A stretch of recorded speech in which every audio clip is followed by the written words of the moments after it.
Your Honour, as indicated, the next witness is Mr. Monty Baker. I understand that that is Mr. Baker, can you hear and see me? Yes, Your Honour. It will be necessary for you to be sworn to give your evidence. Do you want to take an oath on the Bible or make an affirmation? Yeah, I have a Bible here. The Bible. Now, the law requires me to ask you to stand, if you would. Would you stand for me? And take the Bible and repeat after me. I do swear by Almighty God. I do swear by Almighty God That the evidence I shall give in this Royal Commission. that the evidence I shall give in this Royal Commission Shall be the truth. shall be the truth, The whole truth. the whole truth, And nothing but the truth. and nothing but the truth. Thank you. Take a seat, please. Yes, Mr. Stewart. As Your Honour pleases. Thank you. Mr. Baker, will you state your full names, please? Montague John Baker. Thank you. And do you have with you a copy of your statement to the Royal Commission dated 7 July 2015? Yes. And do you also have a copy of a selection of some of the documents, the correspondence that was given to you last week before you returned to Brisbane? Yes, I do. Thank you. Now, reverting to your statement, is there any part of your statement that you would wish to amend or change? Yes. Can you identify that? All right, there's one that you've already removed, 2A. I made a statement. I'm not sure what I said I could not recall. Yeah, I could not recall. Okay, and then the next one is... Sorry, Mr. Baker, before you carry on, I didn't follow you on 2A. Are you referring to paragraph 2 small a on page 2? Yes, yes. Yes. I have a paragraph there. What is it that you want to amend about that? The amendment's already been done by whoever sent me the new copy. Well, not in the copy I have, Mr. Baker, which I understand is the one that you signed. Okay. Perhaps you could tell, there's no amendment in it, perhaps you could tell us what it should say. Okay. The first sentence in 2A, response to allegation or complaints. While the removal should be where it says, while I am unaware, and then it goes right up to the first comma. Well, perhaps that has been removed. Yes, do you have it one seems to be already done. All right, thank you.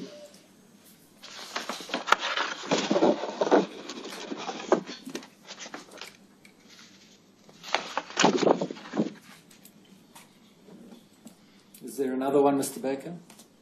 Yes, and question 3 on the next page. Yes. Any training received in relation to child abuse? The first sentence. As I recall, yeah. As I recall, no specific training was given in regards to child abuse. That sentence. Yes. And what changes that you want to make? Well, I recall that there were publications given to the elders, such as Elders Shepherd the Flock of God. You must recall when I gave this statement, I had no notes, I had no records. I purposely tried to erase anything to do with my time in the church over the last 22 years. So trying to recall this information was impossible. But since I've been subpoenaed, I found that the counsel that I received has patiently and gently recalled a lot of my letters to mind, and as a result, the feelings I have now are different to when I first made the statement. Yes, thank you. So, Mr. Baker, would it be right then to delete the words no specific and replace them with the word some? In other words, as I recall, yes, some training was given. Would that be accurate? Yes. Thank you. Are there any other amendments? Yes, and the next question 4. Yes. Summary of the overall experience. I stated at the time I thought I was only involved in one request, and information has come to light that I was obviously involved in a number of requests for BCH's reinstatement. Yes, well, the paragraph here says, starting in the third sentence, in the letter... Sorry about that.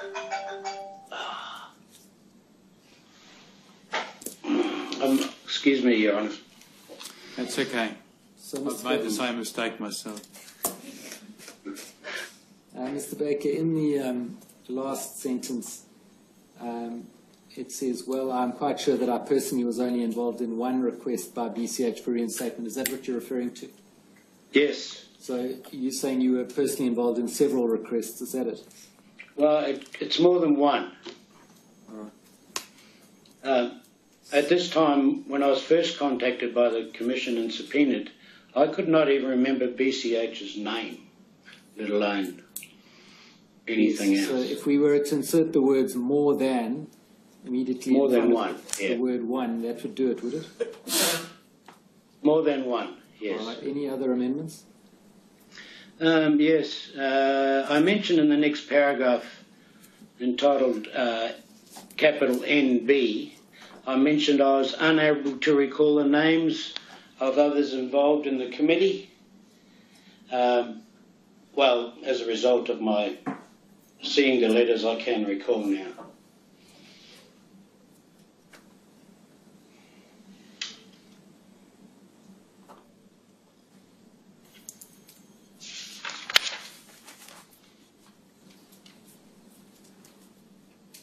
So would it be right to then say I was unable and rather than I am unable? I was unable to recall the names. I was unable, yes. And then to insert at the end of that sentence until I saw the correspondence. Yes. Yes. Are there any others? 5E. Yes. Any correspondence with the Watchtower? I stated I could not recall. Now I've seen the obvious letters. Yes. Shall we just delete that paragraph, Mr. Yes, Baker? yes. Anything else? 6A, the second sentence. I do recall possibly seeing BCH at one meeting. In fact, he attended a number of meetings. The fact that tab 12 says I gave him commendation for his meeting attendance. So is the position that you do recall seeing him sitting during a number of meetings? Yes.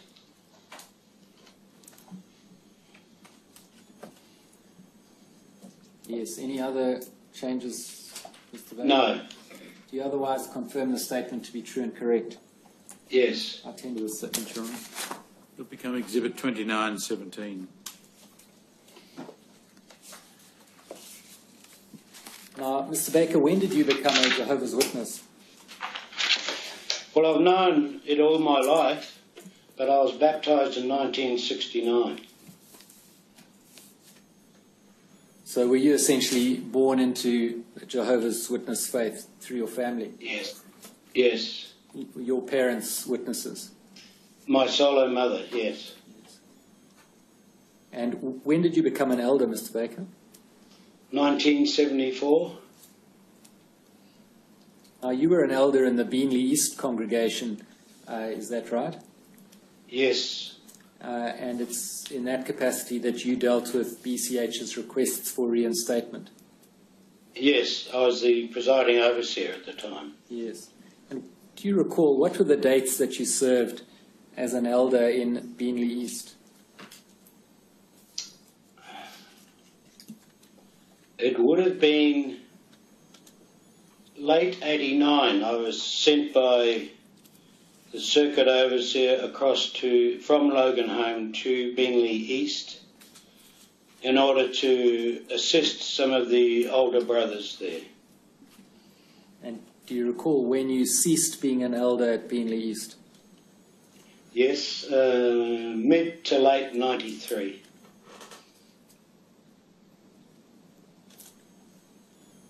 And is that in fact when you left the Jehovah's Witness Church? Yes. And if I can ask you to just explain briefly what caused you to leave. Well, I chose a lifestyle that was not compatible with their lifestyle. So as a result, I had to leave. Were you disassociated, or, I mean, were you disfellowshipped, or did you disassociate? Yes, I was disfellowshipped. And after you were disfellowshipped, did the remaining members of the congregation cut themselves off from you? Oh, yes, indeed. I mean, that was their requirement, and I fully expected that. And is that what's referred to as shunning? Yes, that's one way of putting it, yes. Would you explain your experience of that having occurred to you? Well, I fully expected it, and it wasn't really a problem for me. It was more embarrassing for a lot of the witnesses that used to work for me. And they eventually, of course, all had to leave working for me. And I think it's more embarrassing for witnesses than it was for me, because I was fully expecting to go through that. Is it a practice in your experience in the church, so I'm not talking about the current period, but in your experience in the church, is it a practice that was taught? In other words, it was part of the teaching of the church to its members that they should shun those who disassociate or are disfellowshipped? Oh, indeed. The requirement is for them to actually not even say a greeting that's based on Scripture to such a person, not to have a meal with them. The only association I've had with them since is either in business matters where we have to attend these things, or situations like this. Otherwise, I keep well clear of them, and they keep well clear of me. I would be considered as an apostate to them. The Scriptures clearly state that an apostate brings his neighbour to ruin, it says in Proverbs 11:9. Is that in other words, is that a document you're referring to there, Mr. Baker? that's just some mental notes I've made myself. All right. Well, perhaps if you wouldn't mind putting them to one side. Mm-hmm. Well, if you want to refer to be reminded of a scriptural reference or something, you're of course welcome to do so. Well, that's what I was using it for. All right. Thank you.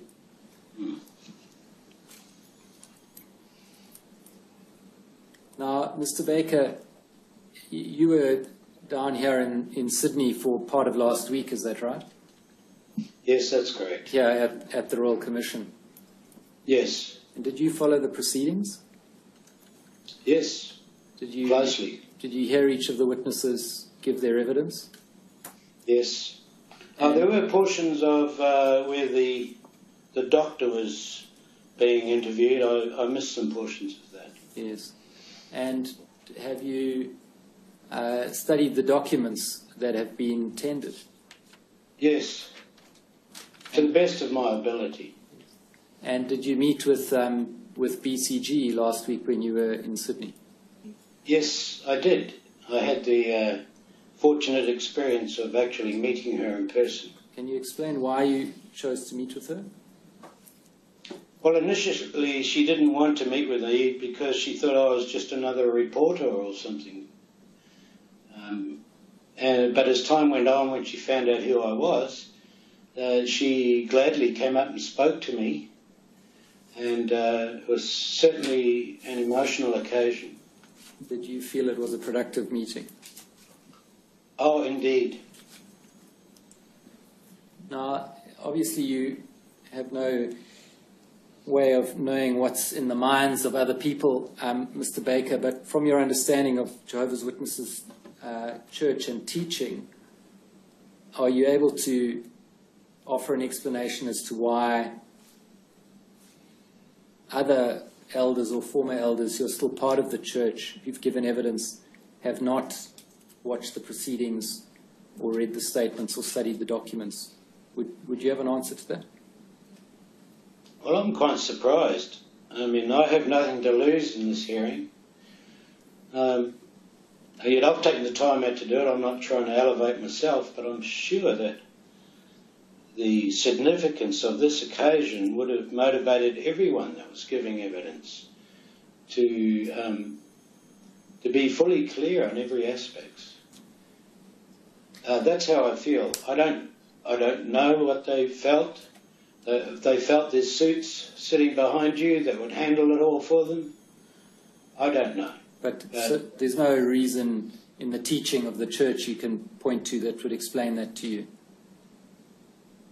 Not really, no. Well, I'm not asking you to speculate, no. So thank you. No, I won't, no.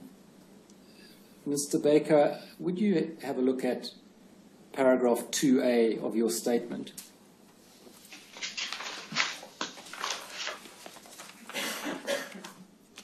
Yes. You say that if after investigations the allegations proved to be founded, the first response of the body of elders would be to the condition and welfare of the victim, making sure they were cared for during their traumatic ordeal. After that, a committee of 3 elders would be formed immediately to meet with the offender to render whatever discipline was needed according to scriptural laws. This would include disfellowshipping in the case of a violation against the law of the land. The various authorities would be notified. Now, in referring to notification of the authorities, do you mean to say that that would be as a matter of course, or that would be if required by the law? Well, if it was required by the law, definitely. But also there's a scriptural reference here to chapter 13 to be in subjection to the superior authorities because they're placed there by God. And authority is needed today in order to maintain some form of order in society today. So if these laws are violated, then really the law of the land has to take its course, especially if it's a law of the land that is seriously violated. Well, specifically referring back to your experience in the Beenley East congregation, are you saying that it was the case that as a matter of course, if there was a violation by a congregation member of the law of the land, it would be notified to the authorities? Or Yes. Yes, for example, if it's a robbery, we wouldn't cover it over. We would encourage the individual first to go to the law of the land. We wouldn't want to be seen as harbouring a criminal. Well, it's hard to imagine a robber voluntarily going and handing him or herself in, although I suppose it's possible. Did you have any experience of that actually happening? Not really, not for a brother in the congregation. And in respect of, was there any instance in which a brother or sister in the congregation was found by your elders to have broken the law of the land and that he or she was then turned into the authorities? I believe in my early days there was one case, but I was not involved and I was not privy to that. Do you know what the crime was in that case? Yes, it was robbery.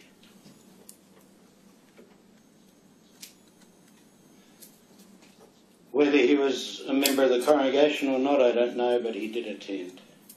Right, now dealing specifically with the case of BCG, would you go to what we refer to as tab 7? Do you have them numbered by their tab numbers, Mr. Baker? Yes, I do.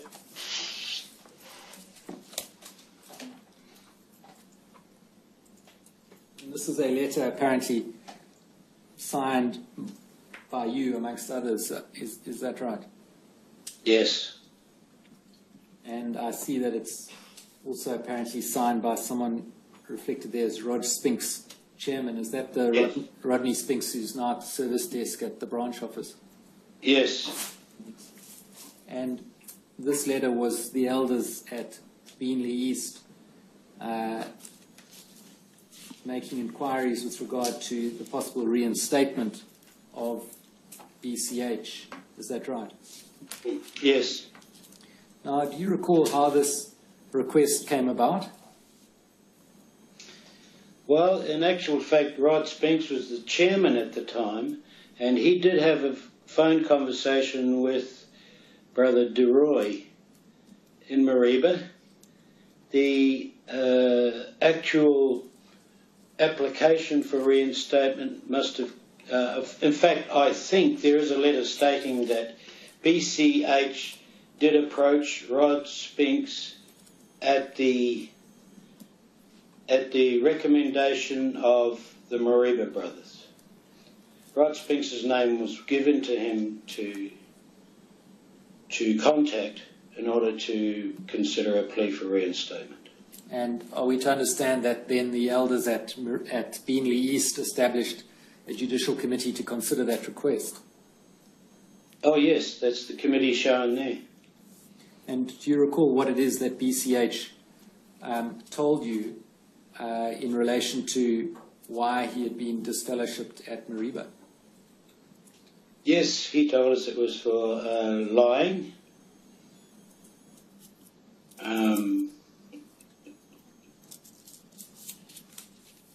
He did not say that. He did not mention at all the pornea that was established in the second appeal. All he mentioned was the reason that he was disfellowshipped by the original body of elders, which I believe was lying and what was it? Loose conduct. Loose conduct. That's it. Yeah. That's how it was put there. But you see in the middle of this page, it says firstly, BCH says that the reasons for his disfellowshipping were lying and disregarding theocratic order, although the letter appears a little vague. Could you please clarify this for us? So that's your request, obviously, to Mariba to clarify, not so.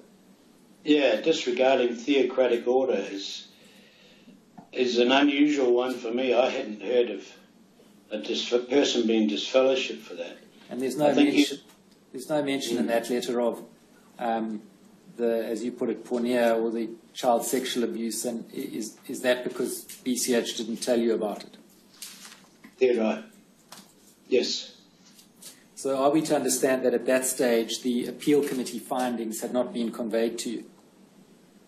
Well, if they had, I'm pretty sure they must have been conveyed to it, because the first meeting where this BCH came to my attention, it was mentioned of what he'd done, the pornea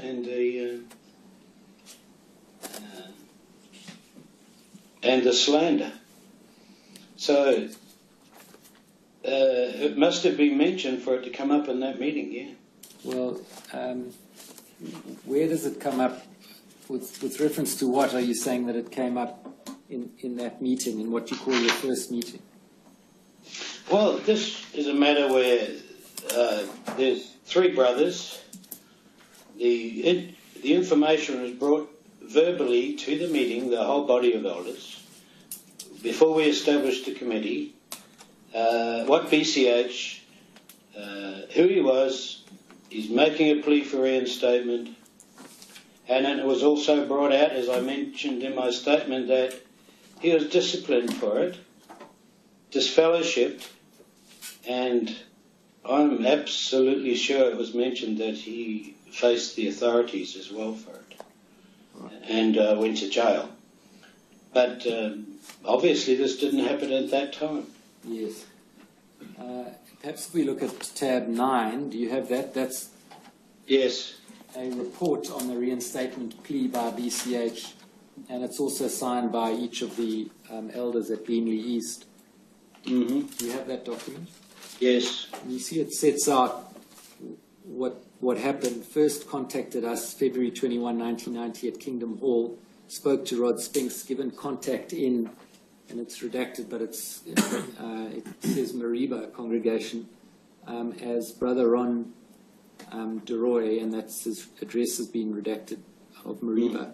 Rod Spinks contacted DeRoy to determine nature of problem and informed case very complex and that BCH had recently applied elsewhere for reinstatement.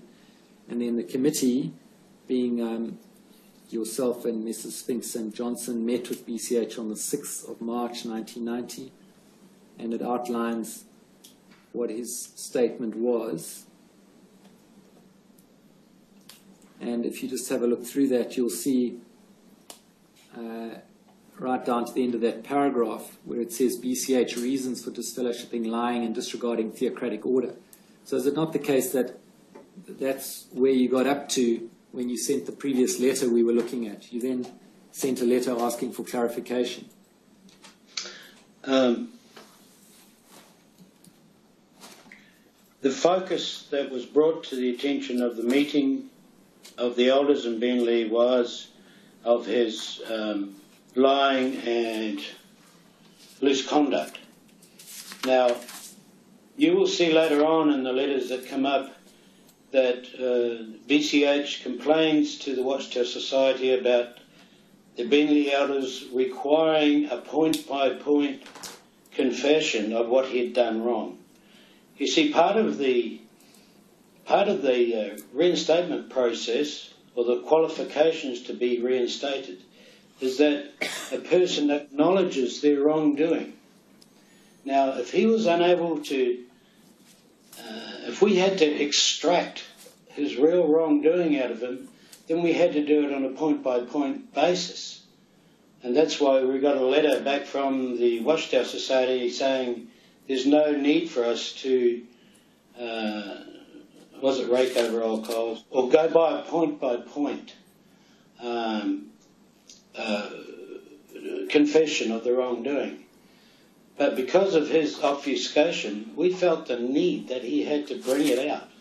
And he was reluctant to bring it out all through his, from the letter that I've seen of the person who's the victim, he still wouldn't acknowledge what he had done. Yes, Mr. Baker. Now, this particular document is dated 15 June 1990. Do you see that at the end? Which one is that? Tab 9. Tab 9. Where's the date on that? At the end, just above the signatures. Oh, okay. Do you see that? Yes. Yes, and so this is the record of your decision and the reasons for it not to agree to the request for reinstatement. Is that right? That's correct. And you recorded in the last paragraph, you say, at this point we have told BCH that we wish to have no further contact with him as he has continued to approach us with little or no indication that he has changed his view of the discipline. Do you see that? Yes. Now, when I have a look at the reasons that you give here, I see no mention other than a mention of porneia, I see no mention in your reasoning of the child sexual abuse. Are you able to explain that? Well, our primary focus at the time was his continuing to make overtures to the person for which he was originally disfellowshipped. We felt it was still going on. Yes. So we focused on that, but at the same time, with regard to the porneia as mentioned, as I said earlier, we did press it with him, and he refused. He always tried to diminish that part of his wrongdoing. But I think we might have dropped the ball there by not actually mentioning it with regard to his our decision. Could I just draw Councillor Sisting's attention to the second last paragraph where there is some discussion of a denial of any incest? That's if I'm on the right document. Am I on the right document?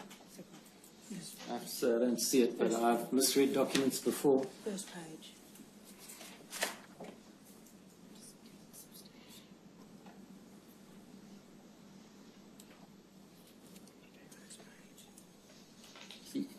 He denied incest. That's what's being referred to. Yes. Yes. Well, it's being pointed out to me, Mr. Baker, that there is one reference where it says he denied incest. But as you've given evidence, your principal concern was this potential adulterous relationship, wasn't it? That was our focus at the time. We thought that the whole incest matter had been thoroughly dealt with by the Mariba congregation. I'm not trying to pass responsibility or I'm not trying to diminish our responsibility, but we thought at that time the whole matter regarding the incest had been established. That's why later on we had to get it out of him again, and we were mildly chastised for it. So, Mr. Baker, when you say it had been established, what you and I are seeking or needing to do is to establish whether he was repentant in relation to it. Is that right? Yes. Yes.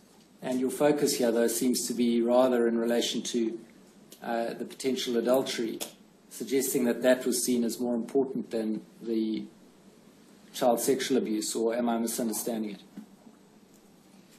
No, that's not correct. If you look at the statement I made right at the outset, there was a concern among the body of elders as to the welfare of the abused, because apparently her own mother was not supporting her. Her father was the violator, and we did have real concern. And in fact, I'm quite sure we raised the question as to the welfare of the victim. All right, Mr. Baker, perhaps we can move on to the next request. If you have a look at tab 10, and that's actually a letter from Beanley East, signed by you as committee chairman. I suppose by then you had taken over the chairmanship of that judicial committee, had you? Yes, it appears that way. And attached to it is a letter that you had received some months earlier from BCH, is that right? Yes. And if you see the date of BCH's letter is September 1990, you see that the date of your letter, 19 March 1990, must be wrong. It must be 1991. Do you accept that? Yes, there's been a mistake. Yes. And probably 91. yes, well, we can see that from the reply to that letter, which is at tab 11, which is on 6 April 1991. Now, you record there that you have made further investigations about whether BCH was having any further communications with the other woman. Is that right? Yes. And you were concerned about the relatively short period of time since the previous reinstatement request had been declined. Yes. And you do not express any concern about the child sexual abuse. Did you consider it at all? Yes. Once again, I feel I may have dropped the ball there, because we honestly thought it was fully dealt with by the congregation that handled that matter. And that's how it was.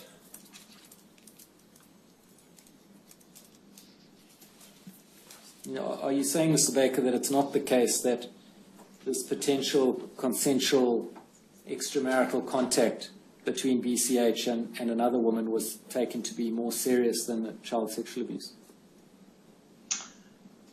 At that particular time, that was the focus. Yes, I would say it wasn't more serious, because as I've already stated, we're of the opinion that the matter with regard to his abuse had been settled.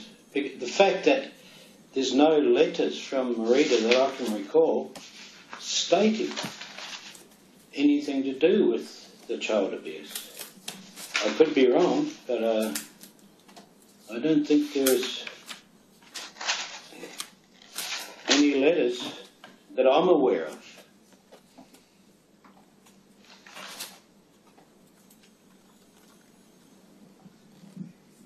Although you did know from what you said to us earlier, as I understood it, that one of the reasons he had been disfellowshipped was under the label porneia for sexual abuse of his daughter.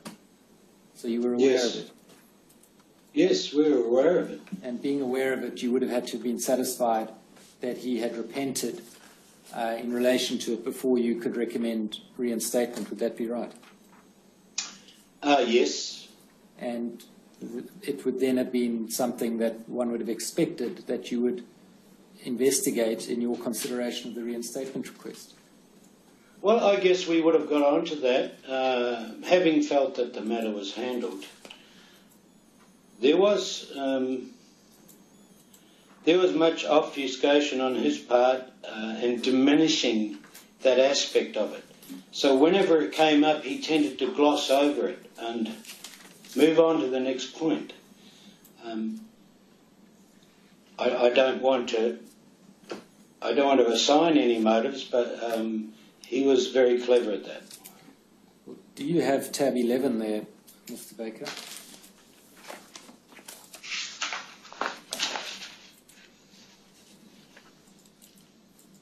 Do you have Yes. tab 11? So the letter dated 6 April 1991 from Mariba to Beenley East. Do you have that? Yes. And so you may take some comfort from the fact that in that letter, which is nearly 3 pages, the Mariba congregation does not, in writing to you, raise the child sexual abuse as an issue. Looking back on it now, does that strike you as odd?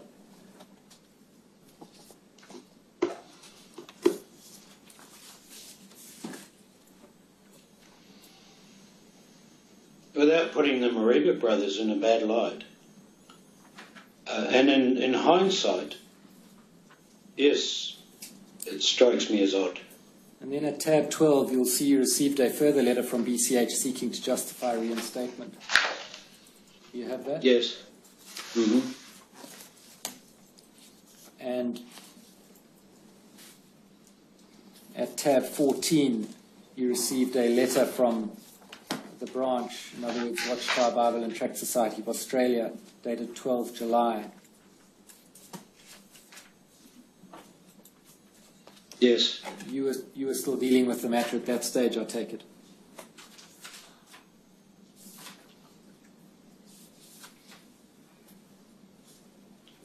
Because you left in 1993, as I recall. Yes, that's right.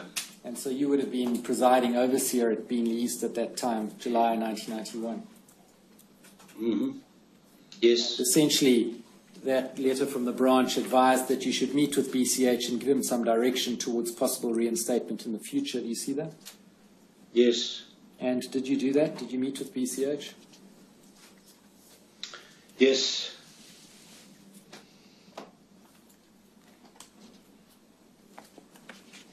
And I take it you were not satisfied as to his repentance at that stage. That's correct. And you have In fact, at any point in time, yes. And at tab, while I was still there. and then you at tab 15, do you have that? You received, did you, a further letter? I beg your pardon. You sent a further letter to the Judicial Committee at Mariba, Yes. dated 14 August 1991. Yes. And you will see in the 6th paragraph, the one beginning with subsequently, we had another meeting with BCH Yes. on the 7th of August. You raised the question of lying. In the next paragraph, you raised the question of the other woman. And in the next paragraph, starting sadly, you raised the question of porneia with his daughter as established by the appeal committee. Yes. And the outcome of that was that you were still not satisfied with regard to repentance. Is that right? Yes.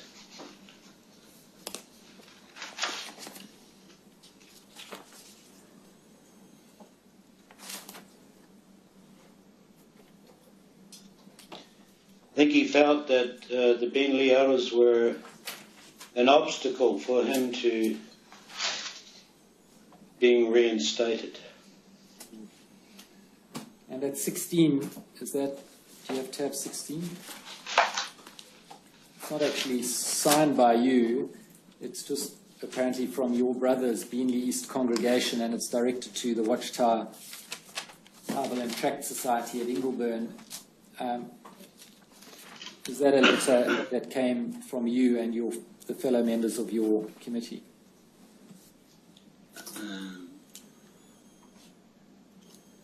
Yes.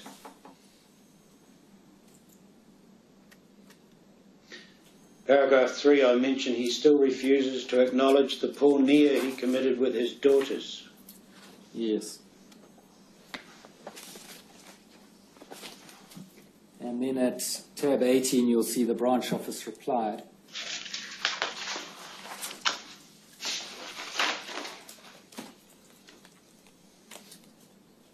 And in the third paragraph, they said, regarding the offences with his teenage daughter, we understand you have information from the elders in Mariba on this matter. Mr. BCH says he's willing to go to Mariba to meet with the elders there if need be. This will be a personal decision.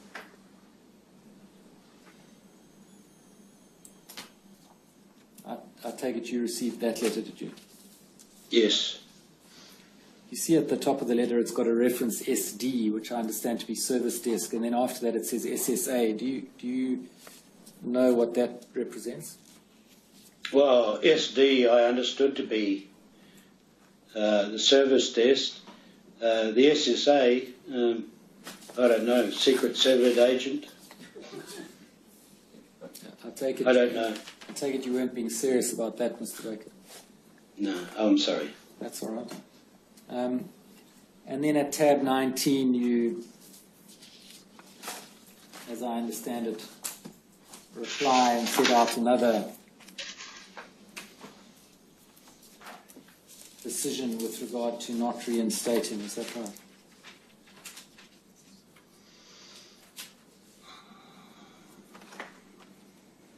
Yes. Understating wherever possible the gravity of the wrongs for which he is disfellowshipped.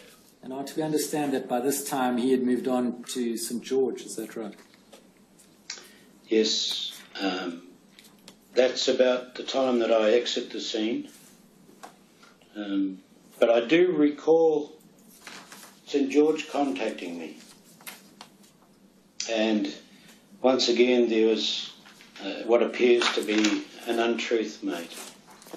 Yes, and at tab 20 there seems to be, I think, a reference from that.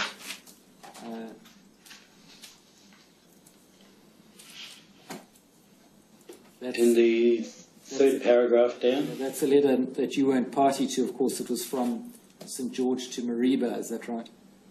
Yes. But it says that in fourth paragraph, in talking to Brother Monty Baker from Beenleigh, he mentioned that they too felt that his conduct of late met with their approval, and they were contemplating a favourable recommendation too. Now, what is your response to that? I question who the he is.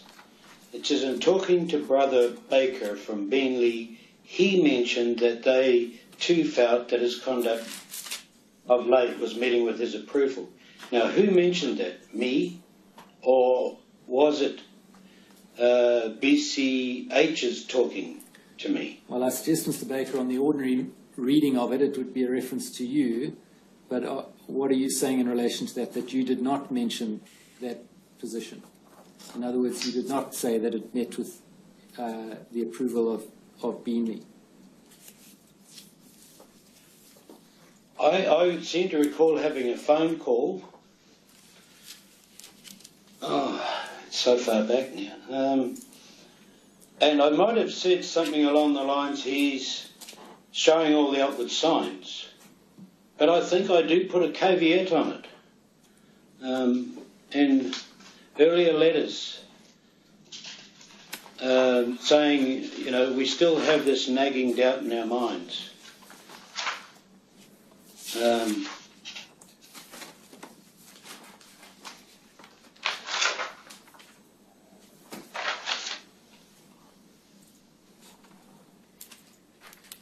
vehemently denied until recently that he interfered with his daughters.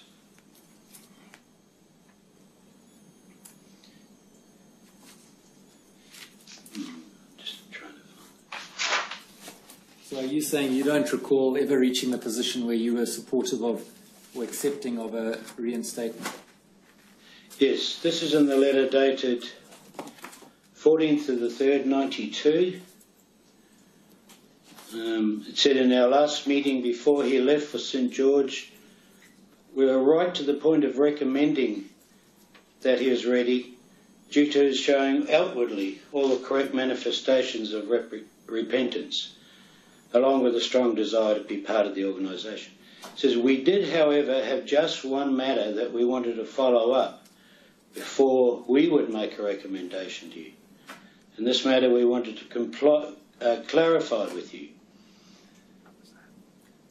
From your reply, it appears that BHA is still untruthful and still withholding information, and appears to be understating wherever possible the gravity of the reasons that he was disfellowshipped. Are you still there? Yes, we are, Mr. Baker. Do you not see us? Hello? Can you hear us? Can you see and hear us? Apparently not, Your Honour.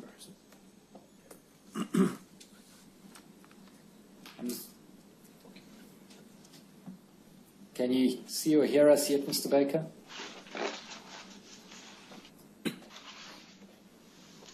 Have we lost the connection?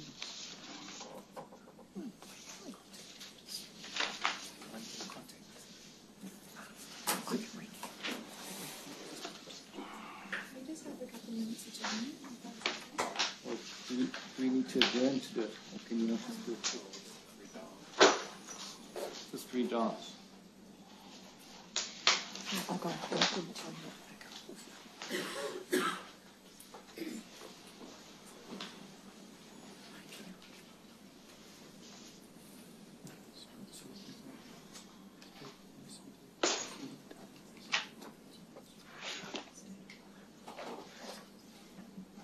It's got to be gone.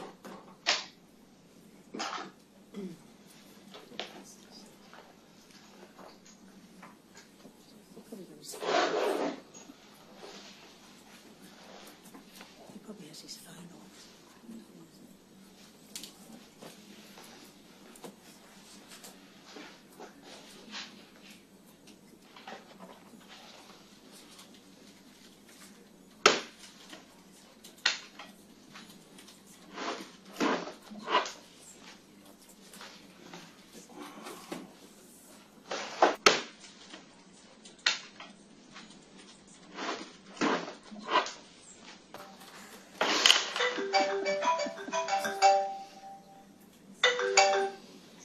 Hello, Karen?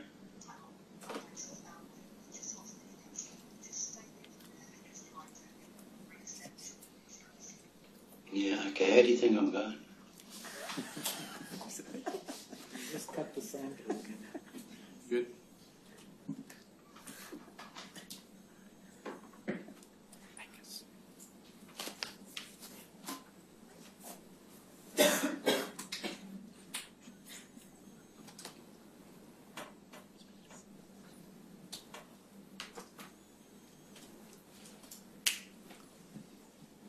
You still can't hear us, is that right? We might do it on the telephone with Your Honour's leave. Yeah, we could do that.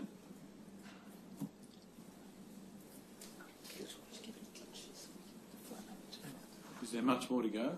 No, you're right. It's just about done. So we can just wrap it up in a couple of minutes. Thanks. Bring him back and do it on the telephone. There as well, though, isn't You should be. he? Might as well fix it. I think it's just too simple. Yeah, I know. All right. Sorry, I wouldn't like to be a fair really called in this. Have we rung him back?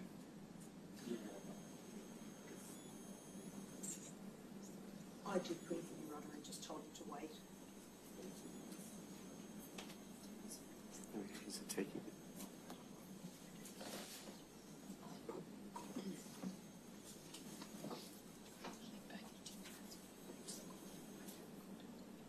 You still may not be able to. No, Your Honour, apparently the video link will be re-established within 2 minutes, I'm told. My experience is always wishful thinking with technology, but if we do it on the telephone, then it won't be recorded.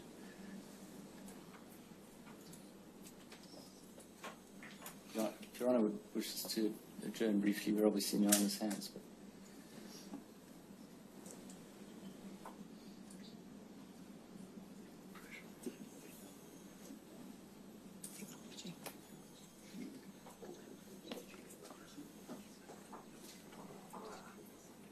Alan Page.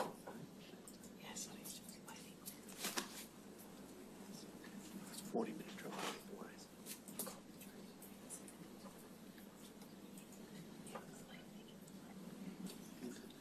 If you hold the telephone, why won't it be recorded?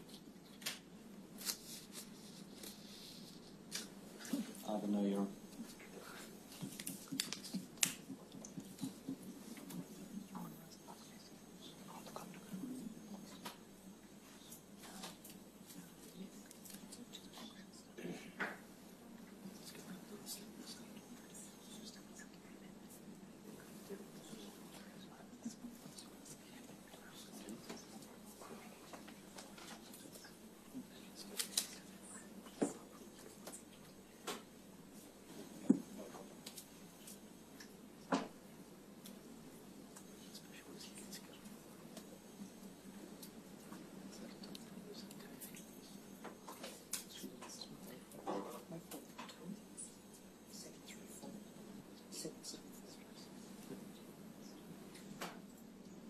No, we've lost it altogether.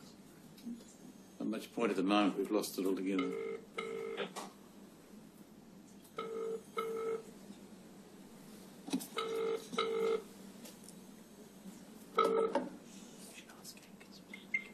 Hello. I'm looking for Mr. Baker. Wrong number. Thank you.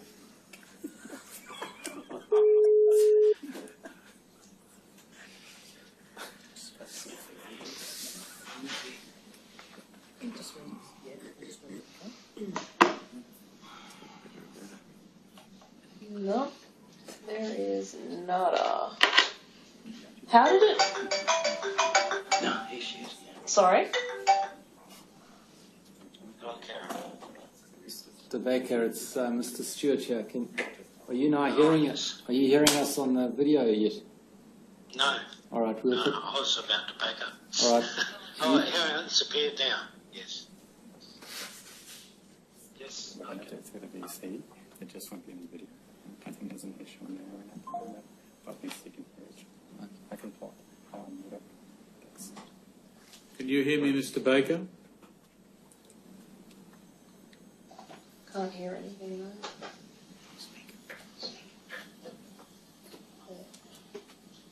Mr. Baker, can you hear us? Yes. Thank you. Right, you in the hearing again, Mr. Baker. We've lost video, I'm told, but we do have audio. We can hear you. We have a small video. Yeah. We do have a small video of you, so we can see you. Do you not see us? Yes, clearly. Oh, well, there you go. Good. We'll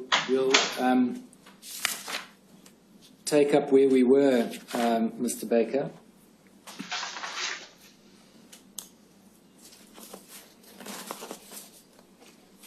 Now, in your paragraph 5C of your statement, you say that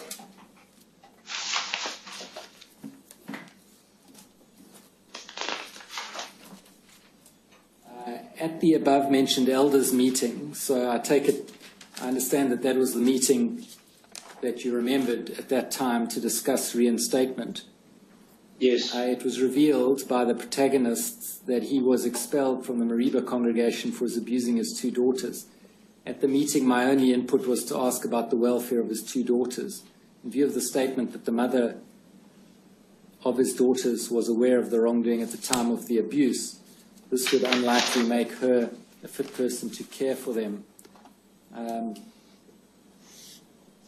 And you go on a little bit about that. Do you see that? Yes. Are you suggesting that the welfare of the two daughters was your principal concern throughout the reinstatement issues that you dealt with over a period of time. Well, being truthful at the time,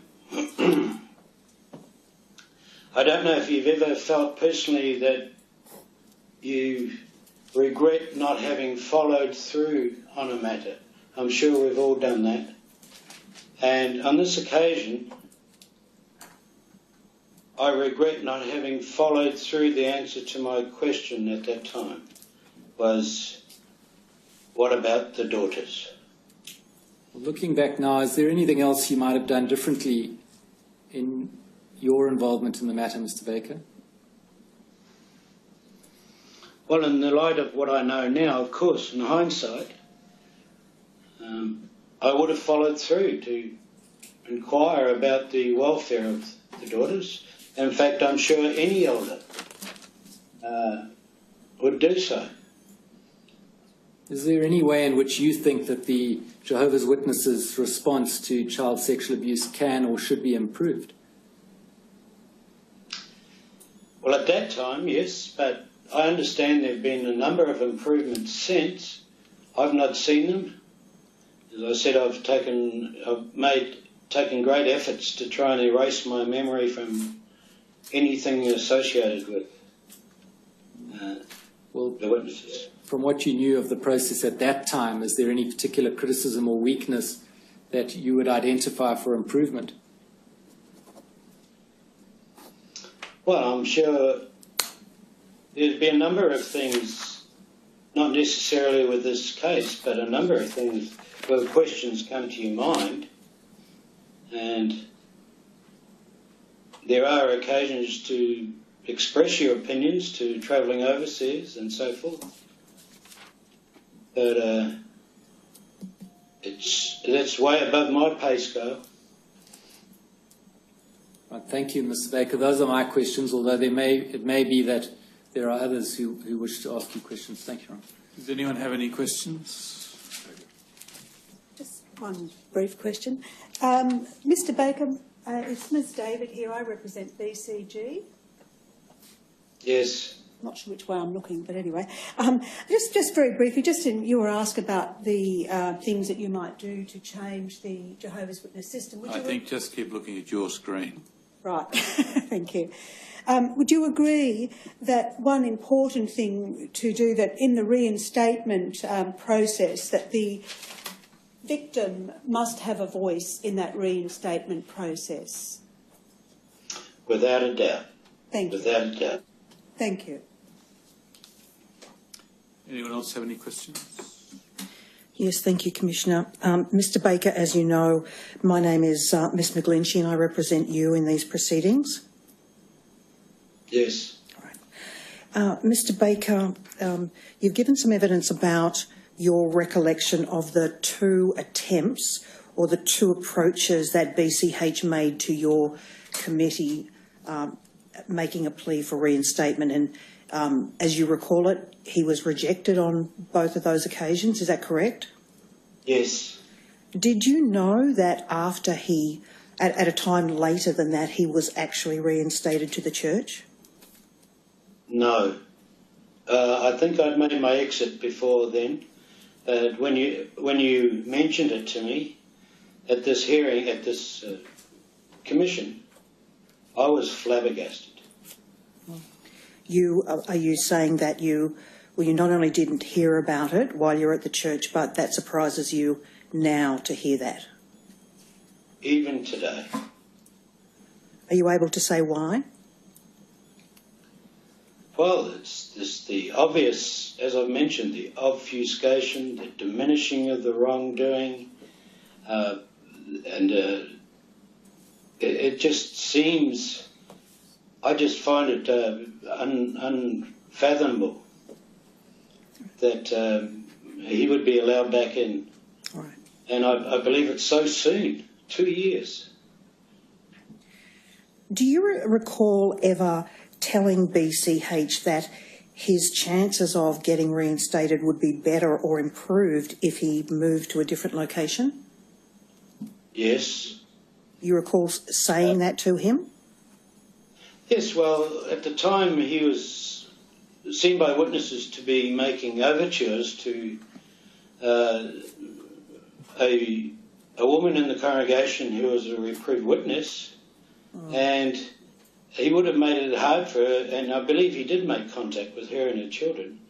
So I recommended to him that he should really get out of the country if he really wanted to be reinstated, because that was probably an exaggeration, that he shouldn't have been anywhere near her.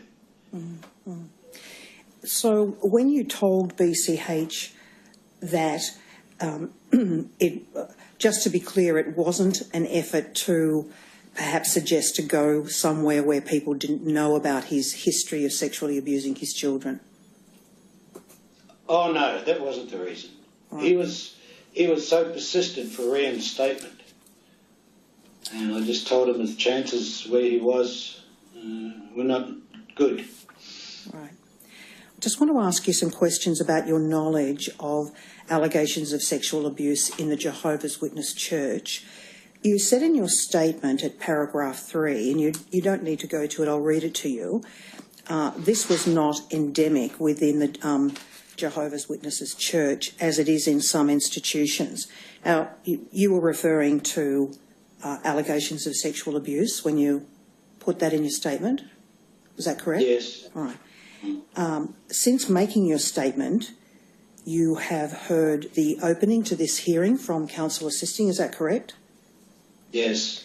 And do you recall that he said words to the effect that documents handed to the Commission from the Jehovah's Witness Church included 1,006 files relating to allegations of child sexual abuse? Do you recall that? Yes. What was your reaction to that?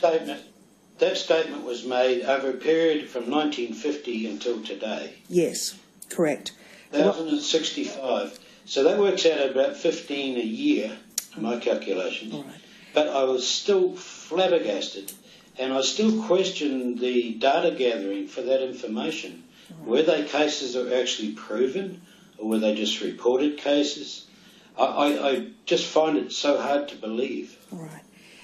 When you were still in the church, was it a matter that you heard discussed as you moved around the congregations about the child sexual abuse was an issue or a problem? Did you ever hear that discussed? No. Now, this is the first occasion that I've come across in all the years that I was serving in the congregation. So the first case you came across was the matter of BCB? I think I remotely knew of one in New Zealand, but I had nothing to do with it then. All right. I happened to be working in the Bethel at the time in New Zealand. And you didn't have any knowledge that perhaps the church hierarchy or anybody in the hierarchy may have been handling allegations of child sexual abuse? I seem to recall it was reported in a newspaper in New Zealand.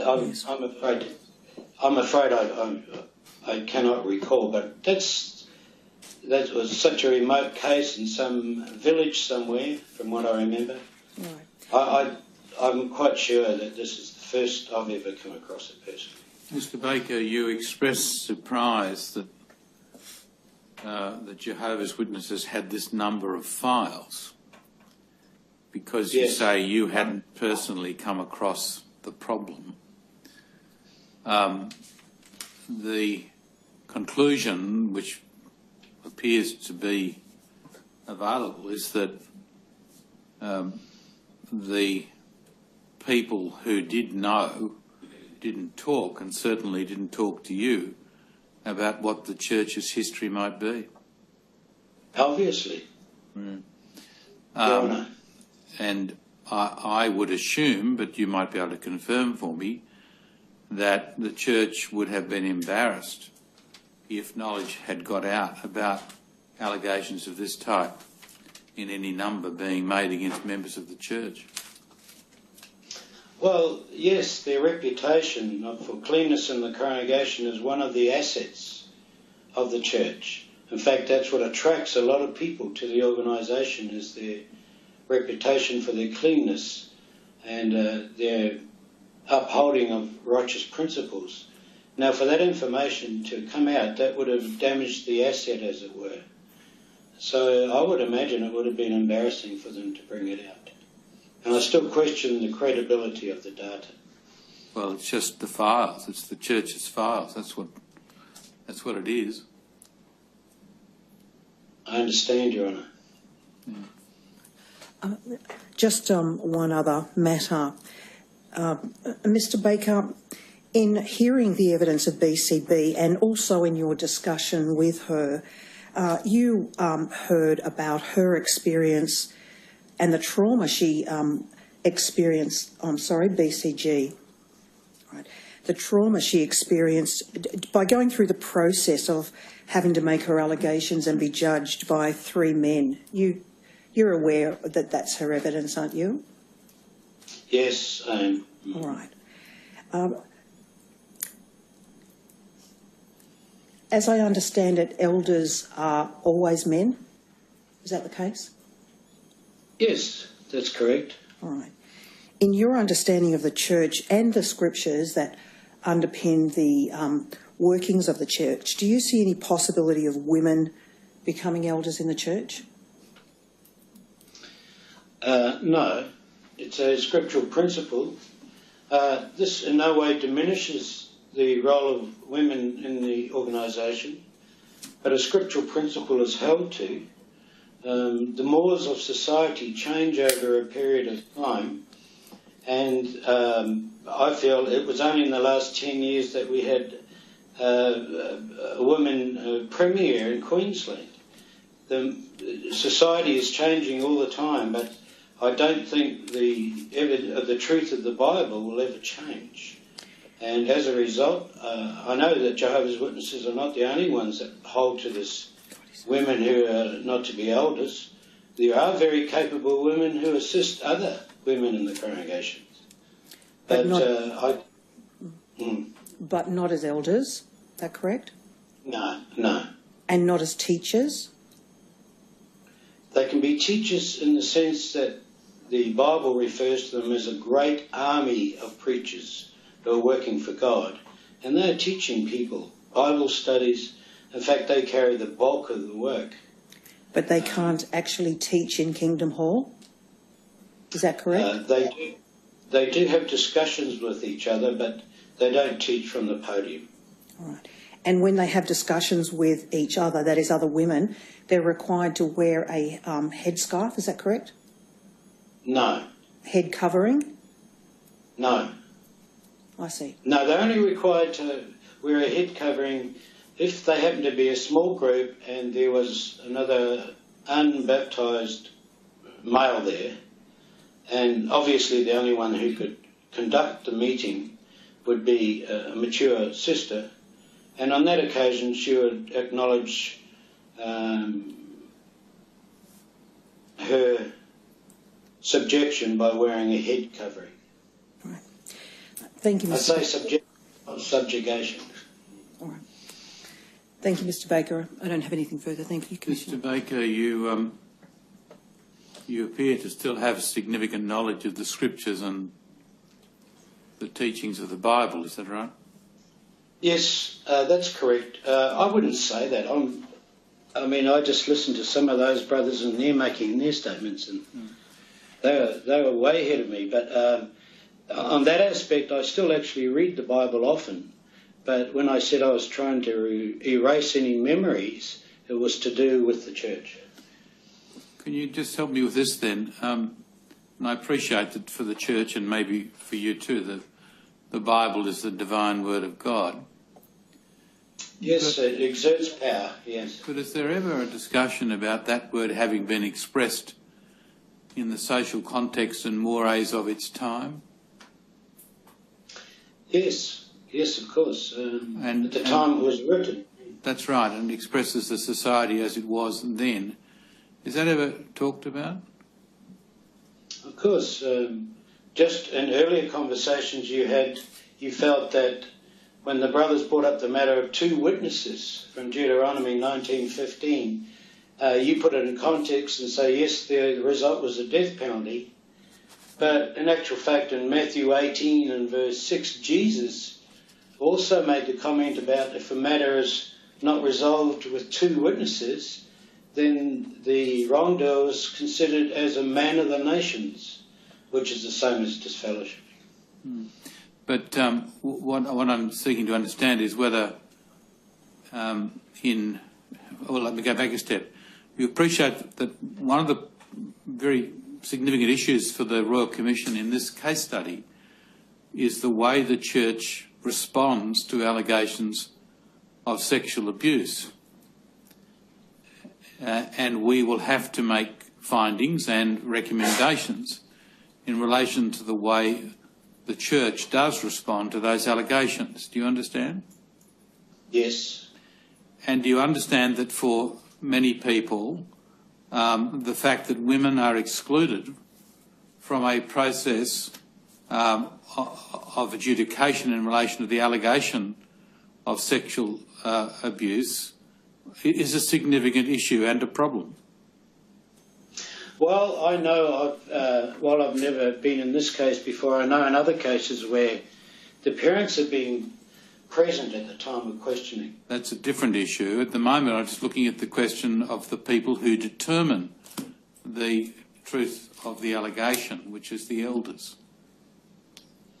Do you understand? Yes.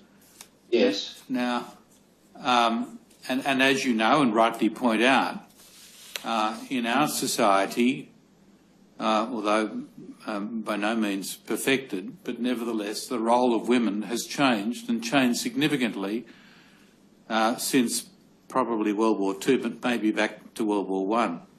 Do you understand? Yes, I fully understand. Yeah. And in fact, a lot of the mores of society have changed in other areas too. Well, that may be so, but when we look at the role of women in our community, it has changed and is in the process of continuing change. Do you understand? Oh, I fully understand, and I can see problems coming up in the future in certain areas because... Well, just stay with me for a second. If it's the case that one may look at the Bible as reflecting the mores in the context, social context of its time, is there room for a discussion now about whether or not the insistence upon elders being confined to men should change? I can't see that. The primary reason is because there was a direct edict from Paul to the Ephesians, I think it was, where each one has a role in the congregation, and the responsibility comes upon the males. And in society in that day, it would not have even been thought unusual. In fact, they would have thought of it unusual when those with the gifts of the Spirit, gifts of prophecy, stood up and they were women in the congregation. Now, that would have seemed so much out of place to them. But today, it's the other way around. Well, maybe it's not an opportunity for us to take the discussion too much further, but there are a number of churches, of course, which have come to understand the biblical injunctions in the context of the 20th and 21st century, haven't they? Yes. And those churches have, in fact, in some cases, made bishops of women. Oh, of course, I see that. Catholic Church seems to be holding up at this stage, but for how much longer we don't know.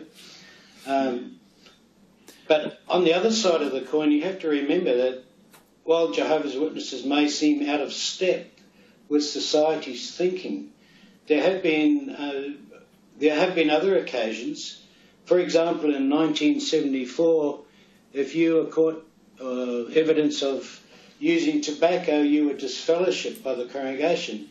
Now, in those days, people thought, wow, Jehovah's Witnesses are really harsh, cruel people, disfellowshipping for someone for using tobacco. And yet by today's standards, they would be applauded for having such standards. Well, finally, on this topic, do you think that the process that you engaged in seeking to identify the truth of the allegation of a young lady in relation to her allegation of sexual assault, do you think that process would have benefited if one of you in the adjudicating panel had been a woman?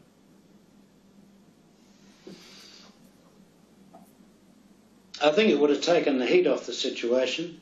I can imagine how intimidating it would be for a young girl. In fact, I've seen it, where a young girl has to come before 3 elders, and I'm sure they would have done everything they could to put her at ease, and they would have, I know on my own occasion I used to say a little joke just to try and put everything at ease. But I do believe and I've seen situations where sisters have been present as well to supply the moral support, and it has worked out for the better. But would it be a better process if a woman was engaged in actually making the decision, was one of the adjudicators? At least one of the adjudicators. I don't want to get involved in the gender battle, but I would assume that if that was the case, the women would still use the same scriptures as what the men would use.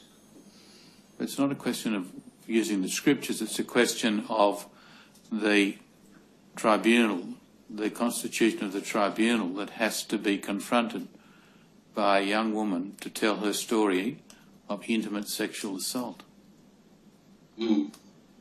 Do you think it's appropriate that that tribunal just only ever be comprised of 3 men? My way of thinking, and my wife is not a witness of 20 years, she would agree with what you say.